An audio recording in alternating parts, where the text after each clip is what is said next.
Del Santo Evangelio según San Mateo. Gloria a ti, Señor. En aquel tiempo Jesús propuso esta parábola a la muchedumbre. El reino de los cielos se parece a un hombre que sembró buena semilla en su campo, pero mientras los trabajadores dormían, llegó un enemigo del dueño, sembró cizaña entre el trigo y se marchó. Cuando crecieron las plantas y se empezaba a formar la espiga, apareció también la cizaña. Entonces los trabajadores fueron a decirle al amo: Señor, ¿qué no sembraste buena semilla en tu campo? ¿De dónde pues salió esta cizaña? El amo les respondió: de seguro lo hizo un enemigo mío.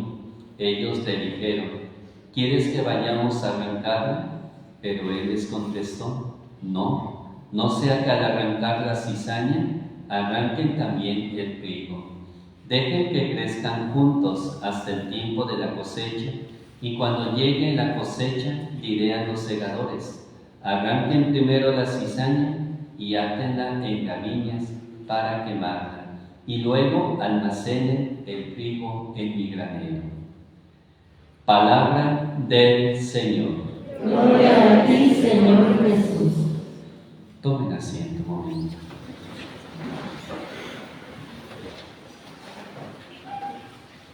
¿Cómo están, niños? ¿Pudieron dormir? ¿Más o menos? Espero que sí, sus papás también, ¿verdad?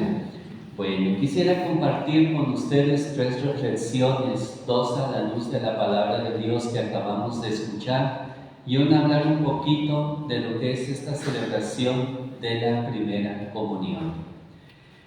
Durante casi ya estas 2 semanas y la siguiente, hemos estado leyendo el segundo libro de la Biblia. ¿Cuál es el segundo libro de la Biblia?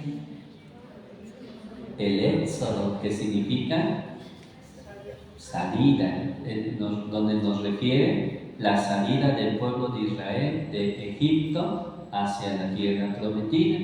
Y hay un personaje que nos ayuda a entender un poquito la historia de la salvación del pueblo de Israel. ¿Cómo se llama ese personaje? ¿Cómo? Moisés. Moisés significa salvado de las aguas. Y Moisés, Dios le encargó que liberara al pueblo de Israel de la esclavitud de Egipto y lo conduciera a la tierra prometida. En el capítulo 20, Dios había entregado a Moisés lo que nosotros llamamos el Decálogo o los 10 mandamientos. Y después de estar ahí, Moisés nada más 40 días en esa montaña, bajó y se encontró con el pueblo de Israel. Y en el capítulo 24, que es el texto que hoy hemos escuchado, nos presenta cómo Moisés les dijo al pueblo de Israel lo que Dios le había dicho, y les leyó el Decálogo o los 10 mandamientos, a lo cual el pueblo contestó a una voz: haremos todo lo que dice el Señor. Y para sellar ese pacto, pues Moisés ofrece una serie de sacrificios, construyó un altar con 12 rocas representando a las 12 tribus de Israel, y derramó media sangre del altar y la otra media sangre de los animales, la roció sobre el pueblo. Y vemos pues que Moisés dice al final del texto: esta es la sangre de la alianza que el Señor ha hecho con ustedes conforme a las palabras que han oído. La sangre representa la vida, la entrega, y esta sangre nos recordará después la de nuestro Señor Jesucristo, con la que se sellará la nueva y eterna alianza. Y nosotros participamos precisamente de este sacrificio, donde el Señor también quiere sellar un pacto con nosotros. Pero para vivir esta alianza necesitamos nosotros conocer los mandamientos, conocer aquello que Dios quiere que nosotros vivamos. Yo he descubierto que los mandamientos son la autopista que nos lleva al cielo. Hay muchos que quieren ir al cielo, pero no quieren cumplir los mandamientos, ¿verdad? En vez de irse por la autopista, se van por la libre y ahí van pedaleando, caminando, ¿verdad? Con mucho trabajo, con mucha dificultad. Tal vez sí lleguen al cielo, pero con muchas raspaduras, con muchas situaciones no muy buenas en su vida. Cosa distinta de aquellos que se atreven a pagar el precio, a vivir los mandamientos para gozar de la vida eterna. Y ojalá pues que ustedes, niños que han conocido la voluntad de Dios, que han conocido estos mandamientos en el catecismo, pues se esfuercen de hoy en adelante, como dice el pueblo de Israel, haremos todo lo que el Señor nos dice. Y si lo hacemos, pues lo que Dios nos va a ofrecer, nada más ni nada menos, es la vida eterna, el vivir esa comunión plena con Él aquí en la tierra y algún día gozar plenamente de esa comunión en el cielo. En el Evangelio acabamos de escuchar este texto de San Mateo en el capítulo 13, donde nos refiere esta parábola de la famosa cizaña y el trigo. Y este texto nos habla acerca del reino de los cielos, en el cual nos dice el texto que un hombre sembró una buena semilla en su campo. Pero, ¿qué pasó? Que mientras los trabajadores dormían, vino el enemigo del dueño y también sembró otra semilla que se llama la cizaña. ¿Y qué pasó al despertar? Pues dice el texto que empezaron a crecer tanto las plantas como también la cizaña. Y los trabajadores pues fueron a decirle al amo, ¿quieres que arranquemos la cizaña? Y dice, no, porque al arrancar la cizaña pueden arrancar también el trigo, porque ambas se confunden al principio, ¿verdad? Pero ya una vez que el trigo crece, madura, se puede distinguir, y ahí es donde dice el dueño, ahora sí, cuando ya crezca el trigo, arranquen la cizaña y guarden el trigo en el granero, y la cizaña amárrenla y arrójenla al fuego, ¿verdad? Y esto que nos enseña a nosotros, también para participar del reino de los cielos, diríamos en nuestro lenguaje coloquial de la comunión, tenemos que aprender primero a no dormirnos, porque cuando uno se duerme es cuando viene el enemigo y empieza a sembrar esa mala cizaña o esa mala semilla en nuestro corazón. Y es lo que nos pasa cuando nos alejamos de Dios, cuando nos alejamos de los sacramentos, cuando no cumplimos sus mandamientos, ¿verdad? El enemigo empieza a hacer de las suyas y Dios espera de nosotros hombres buenos, pero lamentablemente no siempre es así. En nuestra vida va a crecer el bien y el mal, pero tenemos que ser fuertes y valientes para resistir las sencillas del enemigo y poder que predomine más el bien que las cosas malas. Y para eso vamos a participar de la comunión, precisamente para saber discernir, para saber descubrir qué es lo que Dios quiere y espera de cada uno de nosotros. Lo que Dios quiere es que estemos participando del reino de los cielos, pero para eso tenemos que dar buenos frutos. Y esos frutos se van verificando con nuestra vida diaria, en nuestra conducta, en nuestra manera de vivir, de pensar, de hablar, de actuar así con los demás. Y ojalá pues que esa comunión que ustedes van a recibir los fortalezca precisamente para participar del reino de los cielos que el Señor los ha invitado desde el día de su bautismo.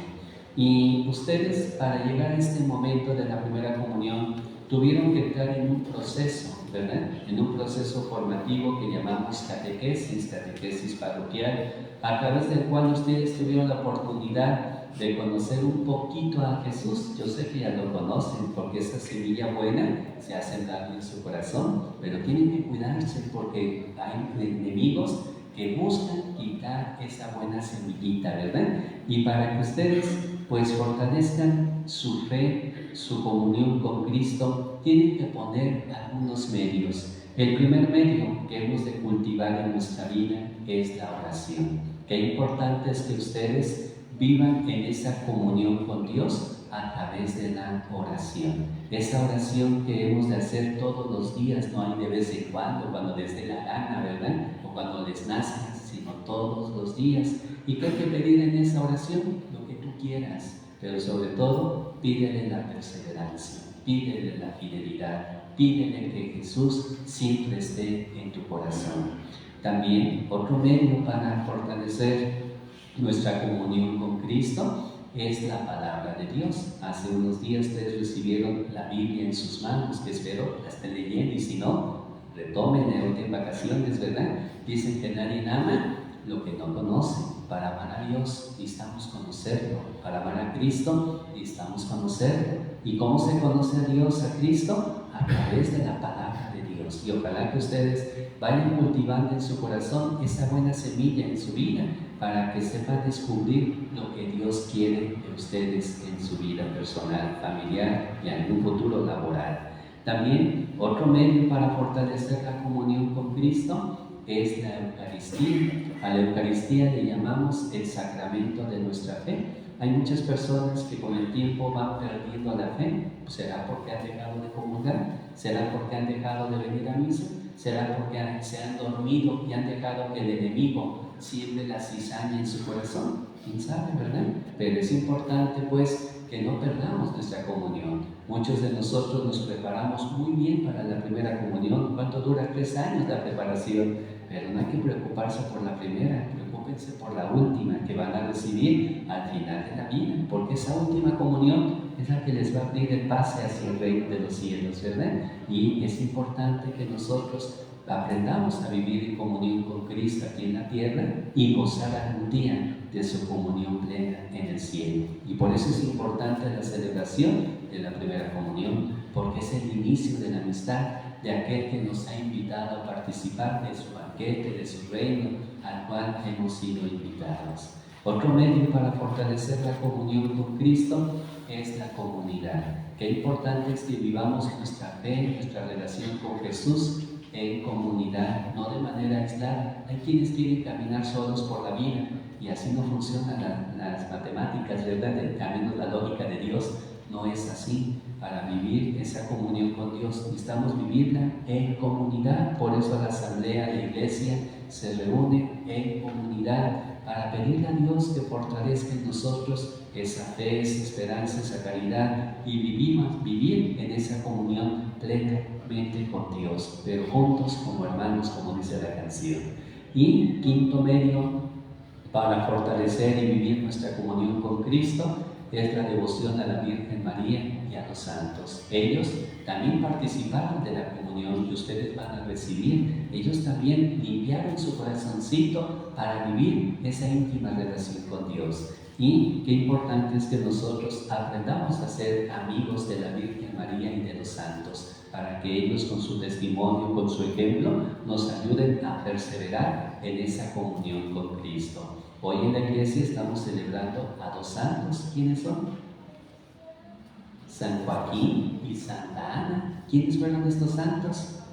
Nada más ni nada menos que los abuelitos maternos de Jesús, ¿verdad? Jesús también quiso tener abuelitos. Según la tradición, ¿verdad? Pues estos 2 personajes fueron los papás de la Virgen María y ellos también fueron preparando el corazón de su hija para recibir a Jesús en su corazón, ¿verdad? Con qué delicadeza, con qué atención, con qué cuidado, con qué esmero, con qué empeño dedicaron su vida a esa tarea tan importante de formar en el corazón de María, pues su vida para que fuera en un futuro la Madre de Dios, la Madre de nuestro Salvador, por el cual estamos hoy aquí reunidos para recibirlo en nuestro corazón. Pues ojalá que nosotros pongamos todos los medios que estén a nuestro alcance para que el enemigo no haga de las suyas y podamos realmente vivir ese primer encuentro con Cristo, en la Eucaristía aquí en la tierra, y algún día gozar de su encuentro con Cristo en el cielo, cuando el Señor nos invita a participar de su gloria. De antemano los felicitamos por su perseverancia, pero no se dejen de seguir preparando, todavía apenas van a mitad de camino, todavía nos falta la confirmación, todavía nos falta el ser verdaderos cristianos, y ojalá que los papás, los padrinos, pues se sigan aplicando para seguir fortaleciendo el caminar de sus hijos, de sus ahijados, y los sigan animando a seguir buscando a Dios en su vida, que no se dejen de este primer encuentro que van a recibir de Jesús en su vida y que ustedes con su testimonio los inviten a seguirse acercando al altar del Señor. Que el Señor así